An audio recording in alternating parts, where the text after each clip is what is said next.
The habitats trust नाम की एक संस्था है जो पूरे देश में काम करती है। मैं वो संस्था का हेड हूँ। ये संस्था रोशनी नादर मल्होत्रा और शिखर मल्होत्रा ने शुरुआत की थी, जो HCL टेक्नोलॉजीज के चेयरपर्सन हैं। हम इस देश के मान लीजिए सबसे बड़े ऑर्गेनाइजेशंस में से एक हैं जो वन्य जीव, biodiversity, climate change, water crisis, ये सब पे काम करते हैं। हमारे पूरे देश में 26 राज्यों में हम काम करते हैं, जिसमें से आसाम हमारे लिए बहुत महत्वपूर्ण है, पूरा नॉर्थ ईस्ट माना जाए तो। और हमारे कई सारे प्रोजेक्ट इसमें चल रहे हैं। हम गवर्नमेंट के साथ भी काम करते हैं, हम स्टेट फॉरेस्ट डिपार्टमेंट के साथ भी काम करते हैं, हम आर्म फोर्सेस के साथ काम करते हैं, आर्मी, नेवी, कोस्ट गार्ड, हम लोकल कम्युनिटीज़ के साथ काम करते हैं। तो हमारे कई सारे पार्टनर्स हैं, 100 के ऊपर। और हम कई प्रकार के काम करते हैं, जैसे कि मान लीजिए किसी एक एरिया का डेवलपमेंट करना हुआ, या आप जंगलों का संरक्षण कैसे कर सकते हैं, या पानी की समस्याओं, पीने के पानी की नहीं बट नदियाँ सूख रही हैं वगैरह, वैसे सारी समस्या कैसे आप उसका निवारण कर सकते हैं, उस सब पे हम काम करते हैं। तो ऐसे हमारे 7-8 बड़े बड़े प्रोग्राम्स हैं। हम इस ग्रांट्स भी देते हैं। आई डोंट नो आप लोगों में से किसने देखा होगा, लेकिन हम रिसेंटली हम न्यूज़ में भी थे कि पूरे फिलैंथ्रोपी में देश में सबसे ज़्यादा डोनेशन हमारा ग्रुप करता है। और इसके साथ ही हम फिल्म्स भी बनाते हैं। आज तक हमने 190 फिल्म्स बनाई हैं पिछले 6 साल हैं। लोकल लोगों के लोकल इनिशिएटिव्स के ऊपर है कि किसी गांव में या किसी जंगल में लोकल लोग क्या कर रहे हैं, यूथ क्या कर रहा है, ऐसी सारी फिल्म्स हैं हमारी। हमारी ऑन द ब्रिंक नाम की सीरीज़ है, जिसे 2 नेशनल अवार्ड्स मिले। ये साल का भी नेशनल अवार्ड हमें ही मिला है। इसके अलावा हमें कई सारे और अवार्ड्स मिले हैं फिल्म मेकिंग। तो जो नॉर्थ ईस्ट में अब हम कल एक नई सीरीज़ लॉन्च कर रहे हैं, जिसका जो नॉर्थ ईस्ट के यूथ ने बनाई है, लड़कों ने और लड़कियों ने, यंग सब 20-25 साल के आसपास के सब यूथ है, जिन्होंने अपने क्षेत्र में जो उनके गांव के आसपास के जंगल हो गए, या किसी ने चाय पे बनाई है, किसी ने जो बायोडाइवर्सिटी, वन्य जीव, कल्चर और उसके संरक्षण के लिए क्या क्या काम हो रहे हैं उनके आजू बाजू, उनके ऊपर उन्होंने खुद लोकल लैंग्वेजेस में फिल्म्स बनाई है। तो ये अलग अलग, मेरे ख्याल से अब गिनने पड़ेंगे, मेरे ख्याल से कम 13-14 नॉर्थ ईस्ट के लैंग्वेजेस में ये फिल्म्स हैं। कोई नागालैंड से है, कोई अरुणाचल से है, कोई त्रिपुरा से है, अलग अलग स्टेट से, आसाम से कई सारे हैं। तो ये फिल्म्स एक शॉर्ट फॉर्मेट में है, ये लंबे लंबे हैं नहीं। कई सारे तो 3 मिनट के हैं, कुछ 5 या 6 मिनट की फिल्म्स हैं।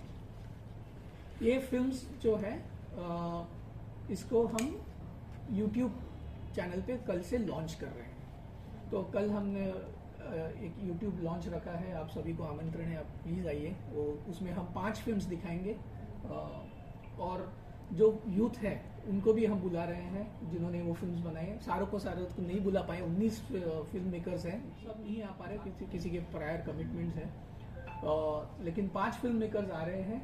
और ये सब हमारे पार्टनर्स हैं, डस्टी फूड प्रोडक्शन करके, जो नॉर्थ ईस्ट में कई सालों से वो लोग काम कर रहे हैं। ग्रीन हब, आपने पता नहीं आप लोगों ने सुना है कि नहीं, पर उनका एक दूसरा इनिशिएटिव है ग्रीन हब करके, जिसमें वो नॉर्थ ईस्ट के और अभी 2 साल पहले से वेस्टर्न हिमालयाज में भी उन्होंने शुरू किया है, जिसमें वो यूथ को ट्रेन करते हैं इन फिल्म मेकिंग। और उन्हीं के हब फेलोज़ कहते हैं वो फेलोज़ आए हैं, और ये फेलोज़ ने ये फिल्म्स बनाई हैं। तो डस्टी फूड प्रोडक्शन से उनकी जो हेड है रीटा बैनर्जी, वो भी होंगी कल। वो आज ट्रैवल कर रही है, वो आज भी फ्लाइट में, अभी भी उनकी लेट हो गई फ्लाइट। तो ये 50 फिल्में हैं अलग अलग विषयों पर। कोई बात कर रहा है कि कैसे ट्रेडिशनली पेपर बनता है, कोई बात कर रहा है कैसे बाम्बू चाय बनती है, कोई बात कर रहा है, उनका कहना है कि वो दुनिया का सबसे बड़ा रोडोडेंड्रॉन का पेड़ है, तो कोई बात कर रहा है हनी बीज के ऊपर, जो क्लिफ बीज होती हैं वो कैसे ट्रेडिशनली उसको हार्वेस्ट करते हैं। ये सब का डॉक्यूमेंटेशन है, बहुत ही सुंदर है। मैंने सारी देखी हैं। विजुअली तो वो बहुत ही ट्रीट है, बट म्यूजिक, उसका नरेशन, कल्चरल एस्पेक्ट्स, ये सब एकदम उभर के आया है। सो ये फिल्म हम चाहते हैं कि ज़्यादा से ज़्यादा तक लोगों तक पहुँचे।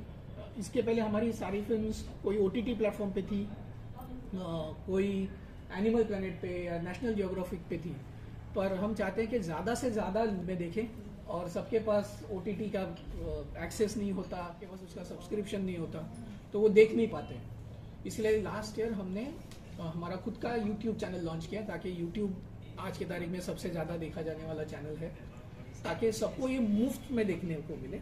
हम नहीं चाहते कि कोई भी पैसे भर के ये फिल्म, कोई भी हमारी फिल्म देखें, हम उसको मुफ्त में अवेलेबल कराते हैं। और हम ये चाहते हैं कि लोग, अगर कोई अपने गांव में दिखाना चाहे या अपने घर में दिखाना चाहे या किसी को बच्चों को स्कूल्स में दिखाना चाहे, तो वो फ्रीली उनको एक्सेसिबल हो, इसलिए हमने हमारा YouTube चैनल लॉन्च किया है। सो ये सारे 50 फिल्म्स YouTube चैनल पे है हमारे, हैबिटेट्स ट्रस्ट का जो YouTube चैनल है उस पे होंगे। तो मेरा आप सभी को आमंत्रण है कि आप आइए, देखिए। आप गारंटी देता हूँ उसमें से कई सारी चीज़ें ऐसी होंगी जो आपने पहले कभी नहीं सुनी होंगी। मुझे पता नहीं आप में से किसी ने फुटबॉल सिकाड़ा के बारे में सुना है, वर्ल्ड कप सिकाड़ा, सॉरी। ऐसा एक सिकाड़ा, एक कीटक होता है, जो वो पर्टिकुलर जो है, वो जंगल में जाते तो किर्र आवाज जो सुनाई देता है, वो इंसेक्ट है सिकाड़ा, वो आवाज करता है। फुटबॉल का वर्ल्ड कप होता है, तो लोगों ने उसको वर्ल्ड कप सिकाड़ा ऐसा नाम दिया हुआ है, लोकल लोगों ने। तो उसके बारे में फिल्म है, जिसको खाने में इस्तेमाल किया जाता है। Apparently it's very nourishing insect, high in protein वगैरह वगैरह। तो ये कुछ ऐसी चीज़ें हैं। तो यही मुझे आपको कि आज क्या हुआ है कि पहले मान लीजिए हम सुनते आ रहे हैं कि शेर कम हो गए थे, अब शेर की संख्या बढ़ गई है। कभी ग्रेट इंडियन बस्टर्ड की संख्या कम हो रही थी, तो पानी की समस्या। अब ये छोटी छोटी समस्या पूरे दुनिया में फैली है। तो हमने जायंट पांडा के बारे में सुना होगा, पोलर बेयर के बारे में सुना होगा, अफ्रीका में चीते के बारे में सुना होगा। अब ये दुनिया भर के छोटे छोटे प्रॉब्लम होके बड़ा प्रॉब्लम बन गया है, और जिसमें क्लाइमेट चेंज की वजह से आज दुनिया में ह्यूमन डेवलपमेंट के लिए सबसे बड़ा challenge climate crisis and biodiversity loss है। और ये आज यूनाइटेड नेशंस ने मान लिया है, सभी ने मान लिया है। इनफैक्ट COP29 चालू है। तो हमारा ये प्रयास है कि ऐसे कॉम्प्लेक्स प्रश्नों का हम सोल्यूशन दें।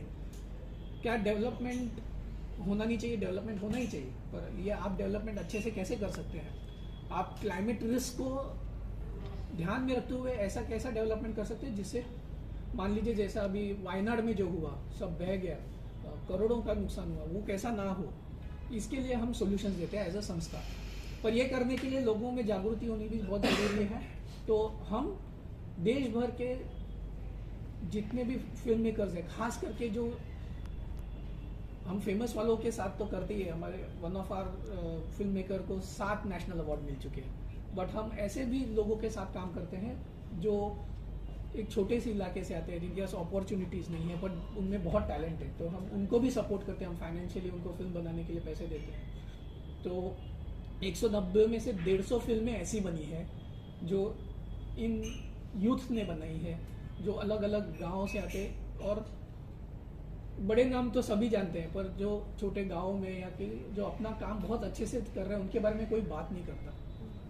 उनको लाइमलाइट कभी नहीं मिलता, उनको कभी कोई अवार्ड नहीं मिलता। तो हम चाहते हैं कि हमारे फिल्म्स के थ्रू उनका काम भी, राज्यों से है, नागालैंड से कोई आसाम से है, कोई अरुणाचल से, ऐसे सारे साथी स्टेट्स से यूथ के साथ फिल्म्स बनाई हैं। और ये फिल्म्स फोकस करती हैं नॉर्थ ईस्ट के बायोडाइवर्सिटी पे, यानी जैव विविधता पे। ये फोकस करती है यहाँ के कल्चर पे, ये फोकस करती है यहाँ के लूजिंग ट्रेडिशंस पे, और इन सब का इंटरेक्शन पे फोकस करती है। और इसके साथ साथ ये उन लोगों को हाईलाइट करती है जिन्हें कोई नहीं जानता, पर जिन्होंने अपनी ज़िंदगी दे दी है इन चीज़ों के लिए। किसी ने सबसे बड़ा दुनिया का रोडोडेंड्रॉन का पेड़ ढूंढ के निकाला, उसे बचाया है, किधर कोई कम्युनिटी ने किसी जंगल को बचाया है, तो कहीं कोई बाम्बू चाय पे काम कर रहा है, कोई किसी ने पेपर का ट्रेडिशन बचा के रखा है। तो ये सब जो नॉर्थ ईस्ट का अपना खुद का जो कल्चर है, जो खुद का वैल्यू है, जो उसकी रिचनेस है, ये सबको दर्शाने के फिल्म्स बनाए हैं। और ये फिल्म्स एक शॉर्ट फॉर्मेट में है, 3 मिनट से लेके 6 मिनट तक, और ये द हैबिटेट्स ट्रस्ट के यूट्यूब चैनल पे अवेलेबल होंगी। इनका लॉन्च जो है वो कल 14 नवंबर को हम करेंगे उदारा में, जिसमें 5 फिल्में दिखाई जाएंगी। और इन 5 फिल्मों के फिल्म मेकर्स जो हैं, जो ये यूथ है अलग अलग स्टेट्स से, ये भी वहाँ होंगे और उनसे आपको बातचीत करने का भी मौका मिलेगा। और ये फिल्म्स विजुअली बहुत ही प्यारी हैं, म्यूज़िक बहुत प्यारा है। हम चाहते हैं कि इन फिल्म्स के through not just north east में और उन गाँवों में, पर पूरी दुनिया को पता चले कि नॉर्थ ईस्ट की वैल्यू कितनी हाई है और यहाँ के लोग और यहाँ का कल्चर कितना रिच है और कैसे उन्होंने अपना जीवन समर्पण किया है इन बातों के लिए।